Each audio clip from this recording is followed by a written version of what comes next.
Good evening, everyone. My name is Gulfareen Kamran. If you're watching this, it means that I have not been able to come in person, so apologies for that. My talk is about early career archaeologists, from Corbridge to Coquetdale. So here's the agenda, not the one on the right, hopefully. After introducing my talk to you, I will take you all on the journey I took from being a volunteer to an archaeologist. Next, I will present my latest research on medieval pottery from Coquetdale, Northumberland. And if I'm not present and this is a recording, then you can always email me any questions. My contact details are at the end of the presentation. So at the end of the presentation, you will see that my name has variations, and I prefer to just use my first name, Gulfareen, just like Adele, Beyonce, and Zendaya. My presentation is going to be twofold.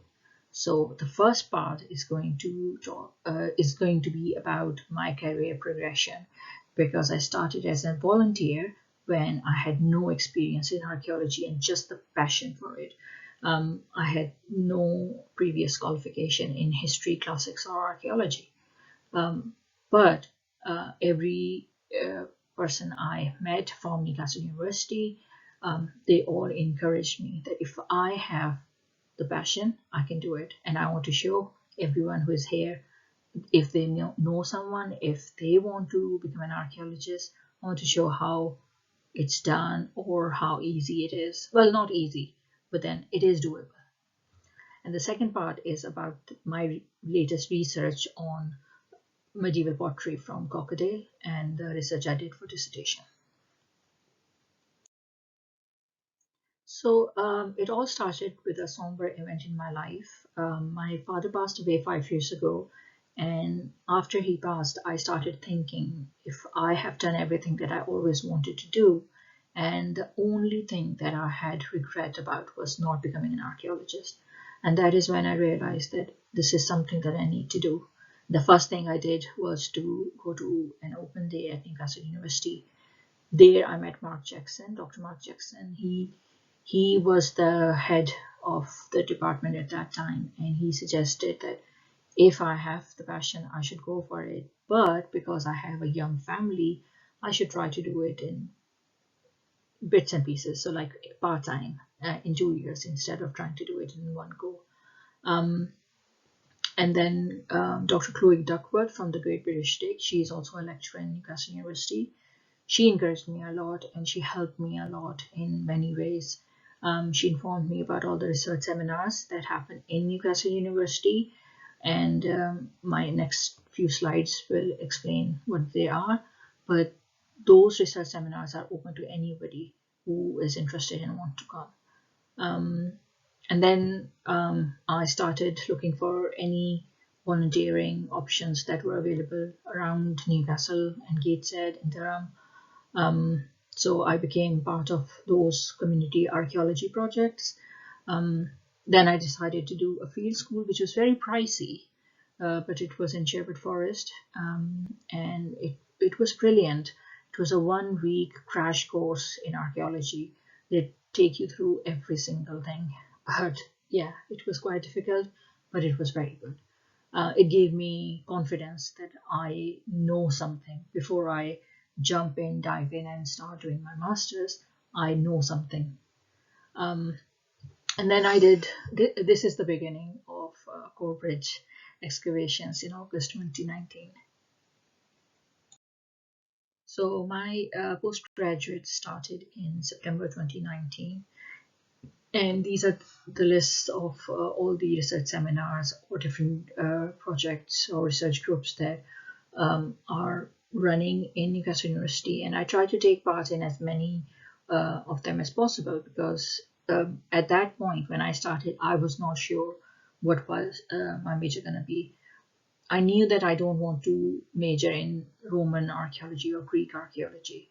So I was not sure what to end up with. But then when I started taking part in all these research seminars and heard people talk about their research, I realized that my interests lie in artifacts and ancient technologies. So then I started picking up those modules that were more close to material culture or the tangibility of archaeology. And then we all know what happened in 2019, at the end of 2019 and 2020.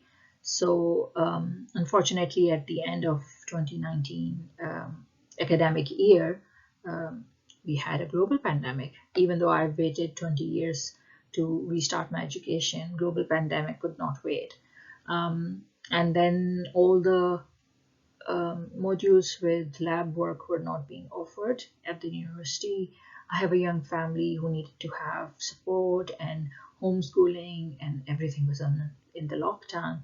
So I just took a gap year and just thought that I'll stay home. But I was worried that being home might mean that I'm gonna not come back to finishing my master's. Good thing is, like everybody else, I started taking again Zoom seminars and online conferences, and that was a blessing. I had so many around the world conferences that I took, membership of and took part in, and it was amazing.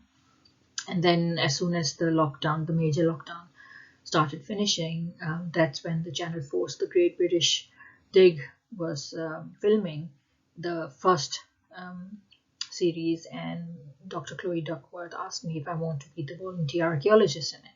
And I was like, oh, yeah, of course I do. That's something that I'm not going to ever pass.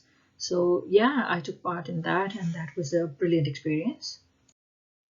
My final year started in September 2021. And after a couple of months, there was this lab intern opening in Newcastle University's archaeology lab. And I applied for it and got it. And it was about working with all the finds from Bud Oswald excavations from previous season. I was supposed to just work on building materials, like ceramics building material and a couple of other things. But when I started working, it was so much fun, and it was a dirty kind of work, like a lot of dust and everything, but it was fun. And I just kept doing it, and then I kept getting more and more work. But in the end, my hours were finished. I was also nominated for Intern of the Year by the lab director, Lisa. And I didn't get it, but at least I was nominated, and I'm grateful. And then Dr. Mark Jackson, he and Richard Carlton is doing this project which is funded by British Museum.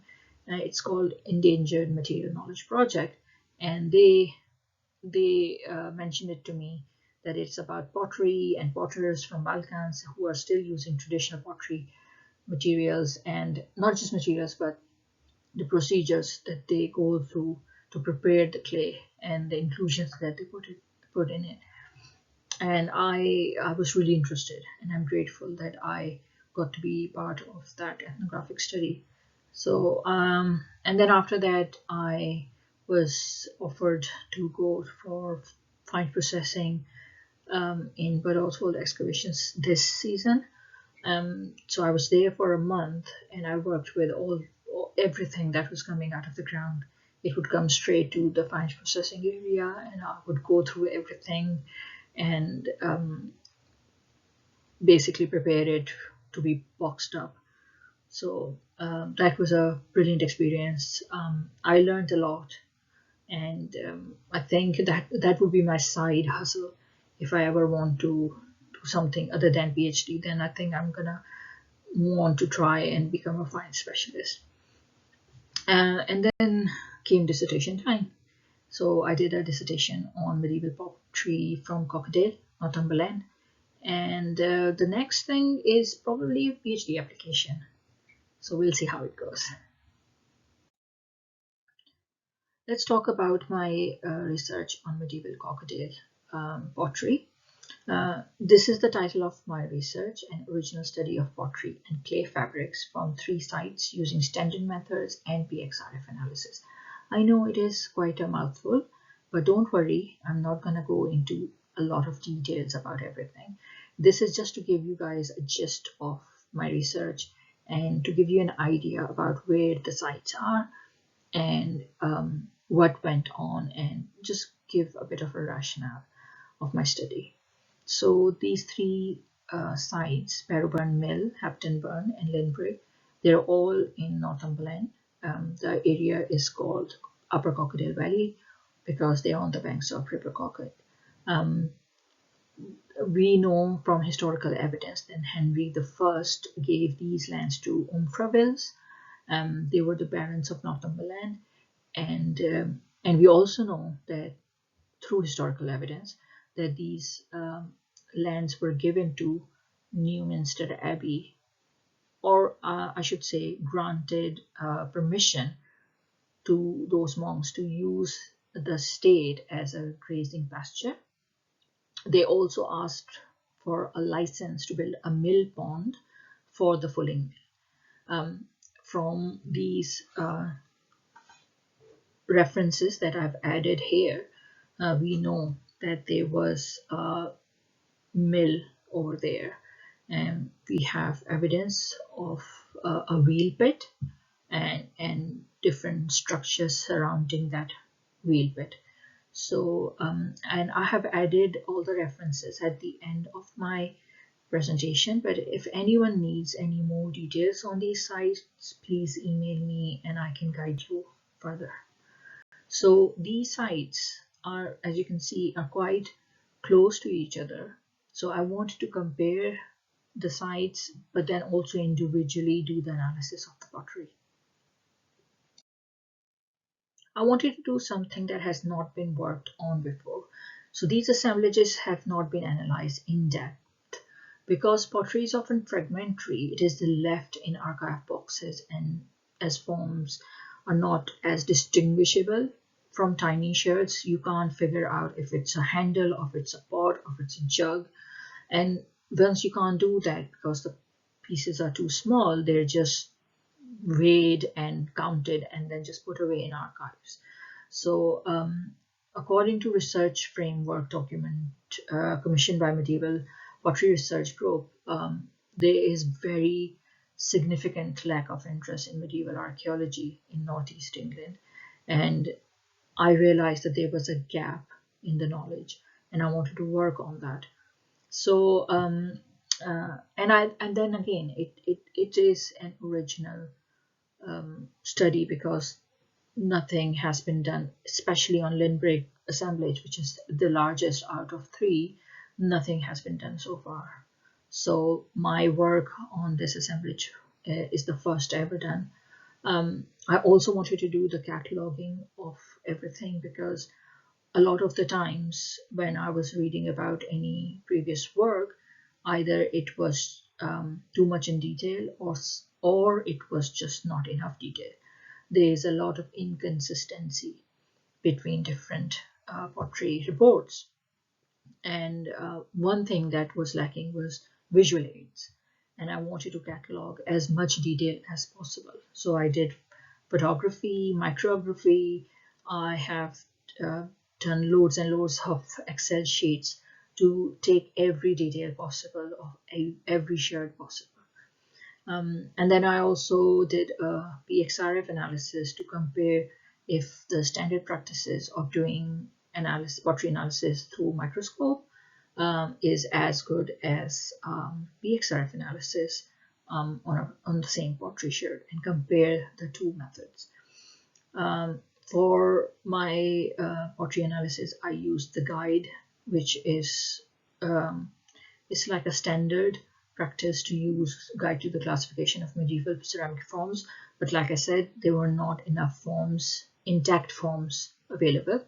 And then the other thing was that I used a standard for pottery studies, which is again, it tells you step by step how to go about any pottery assemblage, whether it's a small one or a large one, how to quantify it, how to characterize it. So I went through all of that, and then the composition analysis was done by portable X-ray fluorescence, and this diagram just explains how the technology of it works. Instead of giving you details of all the three sites individually, I'm gonna give you a combination of results because they were all pretty much the same, in the sense that that it was predominantly medieval. They were wheel thrown pottery. You could see the lines going through, and it is common to see wheel thrown pottery from medieval times, of that medieval times that we think the pottery is from. Pottery was from fine two-course fabrics with green lead glazes. They were reduced wares, they were oxidized wares.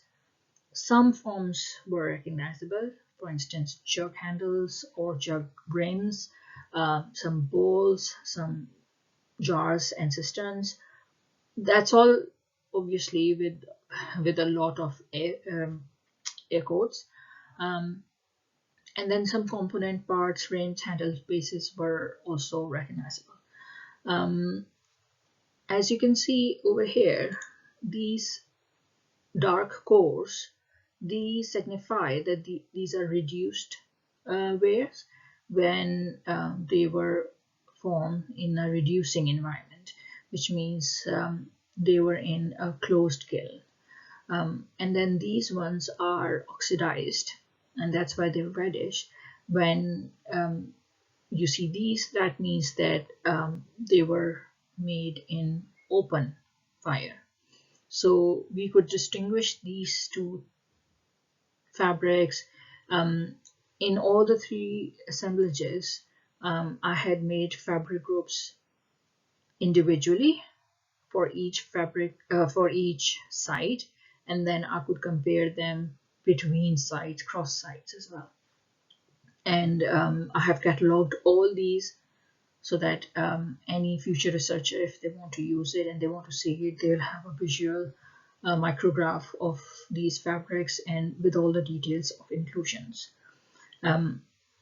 As you can see, the largest amount of sherds was from Linbrick.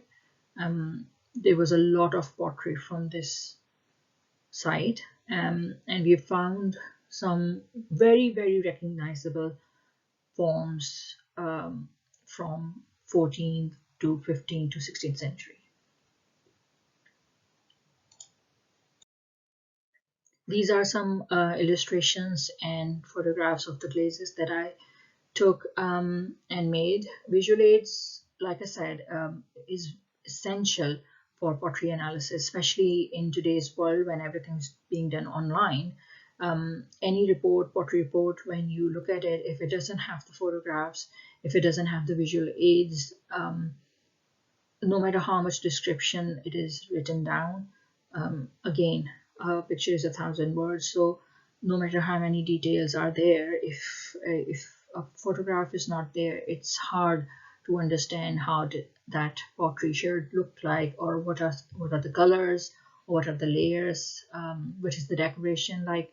So I try to take as much detail as possible and took photographs of each sherd as well as did illustrations on all the bases, handles, and any pots that had decoration on. So let's discuss the results.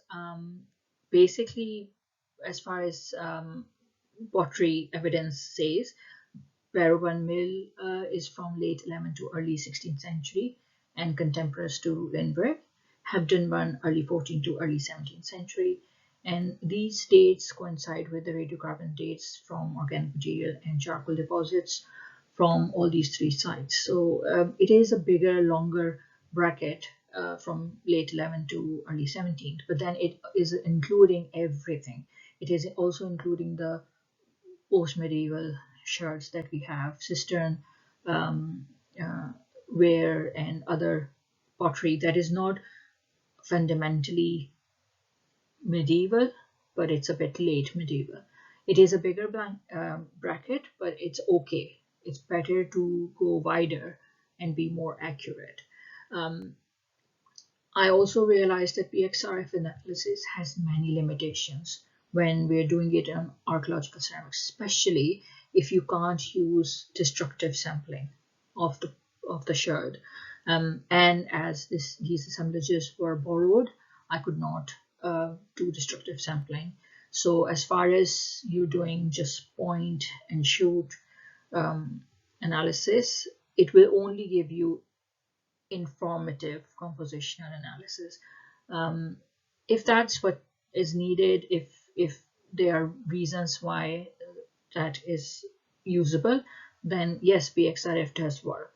And it is not time consuming. The only trouble is that if you want accurate results, you need to destroy the sample. You need to make it homogeneous, because fabric of pottery is usually heterogeneous. So according to my research, I found out that it is usable, but it has many limitations. These are the references, and if anybody wants any more information, please don't hesitate to email me about it. Thank you very much.